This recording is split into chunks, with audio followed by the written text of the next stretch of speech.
Hello friends, आपका अपने channel GK point में आपका स्वागत है। इस वीडियो में हम पॉलिटी का टॉपिक करेंगे, संविधान के निर्माण और उसकी मांग की प्रक्रिया। ठीक है, ये आपका टॉपिक जो है किसी भी एग्ज़ाम के लिए यूज़फुल हो सकता है, चाहे वो आपका टीचिंग से रिलेटेड एग्ज़ाम हो जैसे केवीएस वगैरह, और या फिर आपका रेलवे हो, एसएससी वगैरह, क्योंकि इस टॉपिक से जो क्वेश्चंस हैं वो ऑलमोस्ट सभी कॉम्पिटिटिव एग्ज़ाम में देखने को मिलते हैं। तो चलिए हम अपनी वीडियो स्टार्ट करते हैं। पढ़ते हैं कि संविधान निर्माण की मांग किस प्रकार रखी गई और उसका जो मतलब निर्माण की जो प्रक्रिया थी वो किस प्रकार हुई। तो हम फर्स्ट पॉइंट देखते हैं। फर्स्ट पॉइंट है कि 1934 में पहली बार एम.एन. रॉय द्वारा इसकी जो मांग थी वो ब्रिटिश सरकार के समक्ष जो है रखी गई थी। ठीक है, उसके बाद 1935 में भारतीय राष्ट्रीय कांग्रेस ने पहली बार भारत के संविधान निर्माण के लिए आधिकारिक तौर पर संविधान सभा की गठन की मांग की। यानी कि 34 में तो मतलब राय रखती मतलब एम.एन. रॉय ने मांग रखी थी। उसके बाद फिर भारतीय राष्ट्रीय जो कांग्रेस थी उसने क्या बोला कि मतलब हमारी जो भी हमारा मतलब देश का जो संविधान बनेगा, संविधान बनाने के लिए एक संविधान सभा होनी चाहिए, उसके गठन की मांग आधिकारिक तौर पर रखी थी। ठीक है, उसके बाद 1938 में जवाहरलाल नेहरू ने घोषणा की कि जो भी मतलब संविधान सभा मतलब जो भी संविधान सभा के जो सदस्य होंगे उनका जो चुनाव होगा वो वयस्क मताधिकार के आधार पे होगा। यानी कि वयस्क मताधिकार होगा, उस चुनाव होगा। उसके बाद जो सदस्य चुनकर आएंगे वो चुने हुए सदस्य हमारे संविधान का निर्माण करेंगे। ठीक है, और उसके बाद 1940 में इसे आधिकारिक तौर पे स्वीकार कर लिया गया, और मतलब ब्रिटिश सरकार ने इसको स्वीकार करा आधिकारिक तौर पे, और इसे ही अगस्त प्रस्ताव के नाम से जाना गया। अभी अगस्त प्रस्ताव के नाम से क्यों उसको मतलब जाना गया, क्या था, जब इन्होंने अपनी मतलब बात रखी तो 1940 में ब्रिटिश सरकार ने इसको स्वीकार किया। 8 अगस्त 1940 को वायसराय लॉर्ड लिथोगो द्वारा ये जो ये प्रस्ताव था ना ये पेश किया गया। तो इस प्रस्ताव में भारतीयों द्वारा मतलब स्वयं संविधान निर्माण करने के जो तर्क को ना मान्यता दे दी गई थी, और कांग्रेस की संविधान सभा गठित करने की मांग को भी स्वीकार लिया गया था। तो इसी को अगस्त प्रस्ताव कहा गया, क्योंकि जो ये प्रस्ताव था वो आपका अगस्त में आया था, 8 अगस्त 1940 में। ठीक है, अब हम आगे बढ़ते हैं। आगे है 1942 में ब्रिटिश सरकार के जो कैबिनेट मंत्री थे स्टेफोर्ड क्रिप्स, ठीक है, ब्रिटिश मंत्रिमंडल के एक सदस्य, ये भारत में आए। यानी कि स्वतंत्र संविधान मतलब हमारे स्वतंत्र भारत का संविधान निर्माण करने के लिए ये आए थे ब्रिटिश सरकार की तरफ से। ठीक है, और एक प्रस्ताव लेके आए थे। इस प्रस्ताव को क्रिप्स प्रस्ताव के नाम से जाना जाता है। ये आए थे आपका मार्च 1942 में ब्रिटिश सरकार के तरफ से आए थे। ठीक है, ब्रिटिश सरकार ने अपने संसद के एक सदस्य को भेजा था, और ये जो स्टेफोर्ड क्रिप्स हैं ये आपके उनके मतलब मजदूरों के नेता थे, व्यापारिक मतलब हेड थे ये।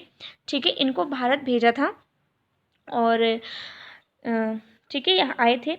लेकिन उसके बाद क्या हुआ कि मुस्लिम लीग ने इस प्रस्ताव को अस्वीकार कर दिया था। ठीक है, मुस्लिम लीग को ये प्रस्ताव स्वीकार नहीं था, क्योंकि इस प्रस्ताव के अकॉर्डिंग मतलब जो आपकी जो देसी रियासत थे उनको तो मतलब हक दिया गया था कि वो मतलब अपनी मर्जी से चीज़ कर सकते हैं, मगर देश जो था वो देश की एकता अखंडता बनाए रखने का काम था इस प्रस्ताव के अंदर। तो मुस्लिम लीग ये नहीं चाहती थी। मुस्लिम लीग चाहती थी कि उनको एक उनका अलग मतलब अलग देश दे दिया जाए, अलग पाकिस्तान उनका मतलब बनाया जाए। तो इसलिए मुस्लिम लीग ने इस क्रिप्स प्रस्ताव को अस्वीकार किया, उसका बहिष्कार किया। ठीक है, उसके बाद है आपका कैबिनेट मिशन आया। ठीक है, उसके बाद कैबिनेट मिशन भारत आया। ठीक है, यानी कि ब्रिटिश सरकार ने कैबिनेट मिशन भारत भेजा। ये 24 मार्च को आया, मतलब 24 मार्च को आया, और इसने दिल्ली में अपना जो है प्रस्ताव जो है वो पेश किया। ठीक है, और इसमें क्या थे कि ब्रिटेन के जो प्रधानमंत्री थे एटली, उन्होंने भारत के 3 सदस्यीय उच्च स्तरीय शिष्टमंडल भेजने की उन्होंने घोषणा की। ठीक है, अब ये 3 सदस्य कौन कौन थे इसके अंदर, इसमें थे आपके लॉर्ड पैथिक। ठीक है, एक थे आपके लॉर्ड पैथिक, ये आपके भारत के सचिव थे। दूसरे थे आपके सर स्टेफोर्ड क्रिप्स। ठीक है, ये आपके व्यापार बोर्ड के अध्यक्ष यानी कि मजदूर नेता जो थे। उसके बाद तीसरे थे एवी अलेक्जेंडर, ये आपके नौसेना के मंत्री थे ब्रिटिश सरकार के। ठीक है, ये तीनों सदस्यों की मतलब आए कैबिनेट मिशन, इसको नाम दिया गया। ठीक है, अब ये किस लिए आए थे, ये आए थे हमारे जो हमारे भारतीय संविधान थी, ठीक है, संविधान बनाने के लिए संविधान सभा का गठन के लिए आए थे, मतलब ठीक है, कि मतलब हमारा जो चीज़ है, मतलब जो संविधान है बनाकर हमें सौंप दिया जाए और फिर जो भी सत्ता होगी वो हमारे देश के लोगों के हाथों में होगी। ये मिशन इसलिए आया था, ठीक है।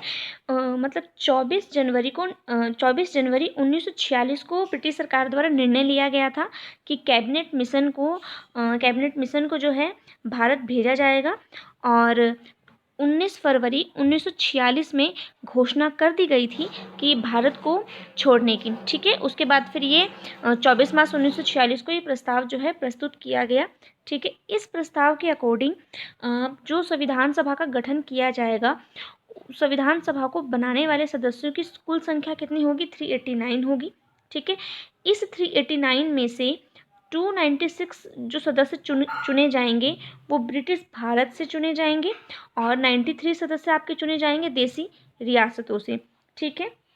और 296 में से जो ये 292 सदस्य हैं, ठीक है, ये आपके 11 गवर्नर के प्रांतों, यानी कि जो ब्रिटिश सरकार के जो प्रांत हैं उसमें से मतलब चुने जाएंगे, और जो 4 आपके हैं मुख्य आयुक्त, मतलब 4 जो हैं सदस्य, ठीक है, ये आपके मुख्य आयुक्त के प्रांतों यानी कि चीफ कमिश्नरी से चुने जाएंगे। अब ये 4 चीफ कमिश्नरी कौन सी थी आपकी?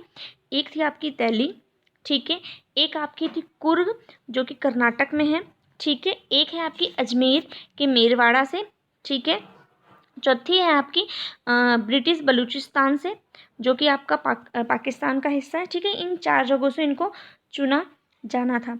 उसके बाद ये डिसाइड किया गया कि जो भारत में जो भी मतलब संविधान का निर्माण किया जाएगा वो कैबिनेट मिशन योजना के तहत ही किया जाएगा, ठीक है। उसके बाद जुलाई और अगस्त में संविधान सभा के लिए चुनाव हुए, ठीक है, जुलाई और अगस्त में संविधान सभा के लिए चुनाव हुए।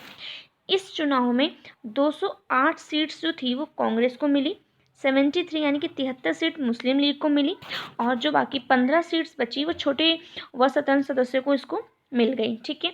उसके बाद इलेक्शंस हो गए, संविधान सभा के सदस्य चुनकर आ गए। उसके बाद क्या काम था? संविधान को बनाने का काम। तो इसके लिए क्या हुआ? 9 दिसंबर 1946 को पहली बैठक हुई, ठीक है, 9 दिसंबर 1946 को पहली बैठक हुई। बैठक में 211 सदस्य ही, मतलब 211 सदस्य ही आए थे, मतलब जितने सदस्य चुनाव हुआ था वो पूरे सदस्य नहीं आए, सिर्फ और सिर्फ 211 सदस्य ही आए, ठीक है। डॉक्टर सच्चिदानंद सिन्हा को अस्थाई, ठीक है, अस्थाई सदस्य बनाया गया। उसके बाद डॉक्टर राजेंद्र प्रसाद को स्थायी सदस्य बनाया गया, डॉक्टर एच.सी. मुखर्जी को उप अध्यक्ष बनाया गया, और बी.टी. कृष्णाचार्य को भी उप अध्यक्ष बनाया गया, ठीक है। फिर 13 दिसंबर 1946 को उद्देश्य प्रस्ताव आया, ठीक है। उद्देश्य प्रस्ताव क्या है आपका? उद्देश्य प्रस्ताव जो है, उद्देश्य प्रस्ताव के अंदर ये चीज़ थी, एक सेकेंड। उद्देश्य प्रस्ताव में हमारे जो संविधान के अंदर की जो संवैधानिक संरचना है उसका ढांचा और उसके दार्शनिक पहलू थे, ठीक है। और यही उद्देश्य प्रस्ताव जो है, उद्देशिका, इसी के आधार पे जो हमारे संविधान की जो प्रस्तावना है उसको प्रिपेयर किया गया है, ठीक है। तो ये 13 दिसंबर 1946 को उद्देश्य प्रस्ताव आया। उसके बाद 22 जनवरी 1947 को इसे स्वीकार किया गया, ठीक है। उसके बाद है आपका 3 जून 1947 को माउंटबेटन योजना आई, ठीक है। अब ये माउंटबेटन योजना क्यों आई? क्योंकि मुस्लिम लीग ने तो बहिष्कार कर दिया था, मुस्लिम लीग को एक साथ जो था हमारा संविधान निर्माण वो करना ही नहीं था। वो लोग चाहते थे कि वो अपना संविधान अलग से निर्माण करें, ठीक है, मतलब उनका अपना अलग डोमिनियन हो, अलग वो पाकिस्तान बनाए। तो 3 जून को माउंटबेटन योजना आई, ठीक है। जो लॉर्ड माउंटबेटन थे वो भारत के विभाजन के लिए भारत आए थे, ठीक है। भारत और पाकिस्तान में उन्होंने मतलब उनके प्रस्ताव के अकॉर्डिंग भारत और पाकिस्तान को विभाजित किया जाएगा। पाकिस्तान के लिए संविधान निर्माण के लिए एक पृथक संविधान सभा का गठन किया जाएगा, ठीक है। ब्रिटिश सरकार ने भारतीय स्वतंत्रता अधिनियम 1947 को जुलाई 1947 के अधिनियम में पारित कर दिया। इसमें वो सारे प्रावधान जो थे शामिल थे जिन्हें माउंटबेटन योजना द्वारा आगे बढ़ाया जाना था। यानी कि माउंटबेटन योजना के तहत भारत के दो टुकड़े हुए, पाकिस्तान और भारत में, ठीक है, इसको बांटा गया। उसके बाद जब इस योजना के तहत दो मतलब अलग हिस्से हो गए, तो जो आपके सदस्यों की संख्या जो ऊपर तय की गई थी कैबिनेट मिशन के तहत, वो 389 से घटकर 299 हो गई, ठीक है, कुल सदस्यों की संख्या। और ब्रिटिश प्रांत में 296 से घटकर कितनी हो गई, 229 हो गई। और जो देसी रियासत थी आपकी 93 से घटकर कितनी हो गई, 70 हो गई, ठीक है। उसके बाद है डिवाइड का मतलब सारा सिस्टम ख़त्म हो गया। उसके बाद क्या हुआ कि संविधान को निर्माण करने की बारी आई कि किस प्रकार से हमारे संविधान के अंदर कौन कौन सी बातें डाली जाए, क्या क्या लिखा जाए। इसके लिए लगभग 60 देशों के संविधानों का अवलोकन किया गया। उसके बाद इसके प्रारूप पर 114 दिन तक जो है विचार किया गया। उसके बाद प्रारूप समिति ने पहला प्रारूप, ठीक है, विचार करने के बाद फर्स्ट अपना प्रारूप यानी कि ड्राफ्ट जो था वो फरवरी 1948 में इसको प्रकाशित किया। उसके बाद दूसरा प्रारूप अक्टूबर 1948 में आया, ठीक है। उसके बाद अंतिम प्रारूप यानी कि थर्ड और आखिरी जो प्रारूप था आपका 4 नवंबर 1948 को पेश किया गया।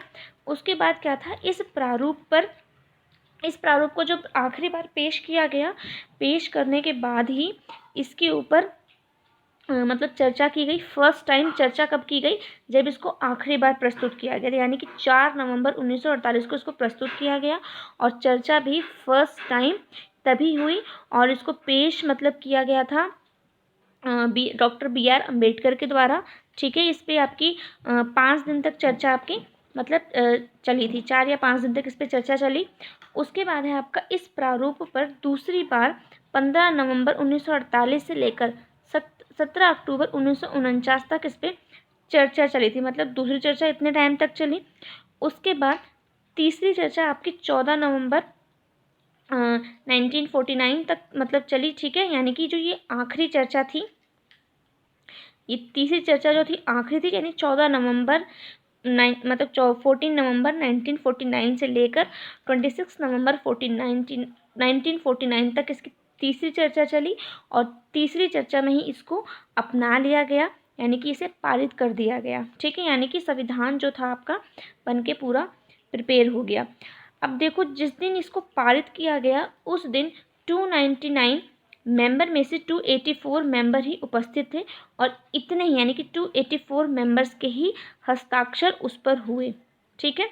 उसके बाद जब इसको पारित किया गया, संविधान को जब हमारे पारित किया गया, यानी कि 26 नवंबर 1949 को जब पारित किया गया, तो हमारे संविधान के अंदर 395 आर्टिकल और 8 अनुसूचियाँ थीं, ठीक है। ये इंपॉर्टेंट पॉइंट है। उसके बाद हम कुछ अन्य तथ्य देख लेते हैं। अन्य तथ्य में है कि मई 1949 में राष्ट्रमंडल में भारत की सदस्यता का सत्यापन किया गया कि भारत भी एक मतलब भारत का एक अपना अलग दर्जा है, इसकी एक अलग से सदस्यता है, ठीक है। उसके बाद है 22 जुलाई 1947 को राष्ट्रीय ध्वज अपनाया गया, ठीक है। 24 जनवरी 1950 को ही राष्ट्रीय गान और राष्ट्रीय गीत को अपनाया गया। 26 जनवरी 1950 को संविधान लागू किया गया और संविधान को बनाने में टोटल कितने टाइम लगा है, 2 साल 11 महीने और 18 दिन लगे हैं, ठीक है। हाँ, एक चीज़ और ध्यान रखने वाली बात है कि 24 जनवरी 1950 को ही जो संविधान सभा की जो अंतिम बैठक थी वो हुई थी और उसी दिन ये डिसाइड किया गया था कि जो डॉक्टर राजेंद्र प्रसाद हैं वो हमारे देश के राष्ट्रपति बनेंगे, ठीक है। अब एक चीज़ इसमें और है कि जो ये हमारा संविधान तो बनके मतलब नवंबर में प्रिपेयर हुआ था 26 नवंबर 1949 को, तो ये मतलब इसको 26 जनवरी 1950 को क्यों लागू किया, इसके पीछे कारण है।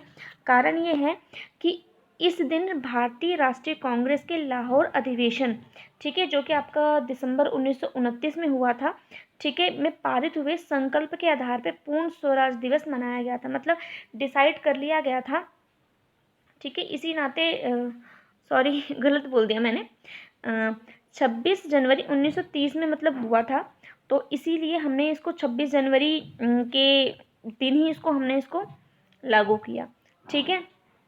तो ये आपके थे संविधान निर्माण से संबंधित कुछ इम्पॉर्टेंट पॉइंट्स। ठीक है, ये पॉलिटी है इसलिए मैंने इसकी ज़्यादा डीप में नहीं गई। ठीक है, इसकी डीप के लिए हिस्ट्री की वीडियोस आएंगे, तब इससे और ज़्यादा डीप में जाएंगे। पॉलिटी में इससे ज़्यादा डीप नहीं पढ़ा जाता है। ठीक है, तो इसके अंदर इतना ही है। अगर आपको हमारी वीडियो अच्छी लगी तो सब्सक्राइब करें और कमेंट करके बताएं कि वीडियो कैसी है। इसी तरह की और वीडियो पाने के लिए सब्सक्राइब करें।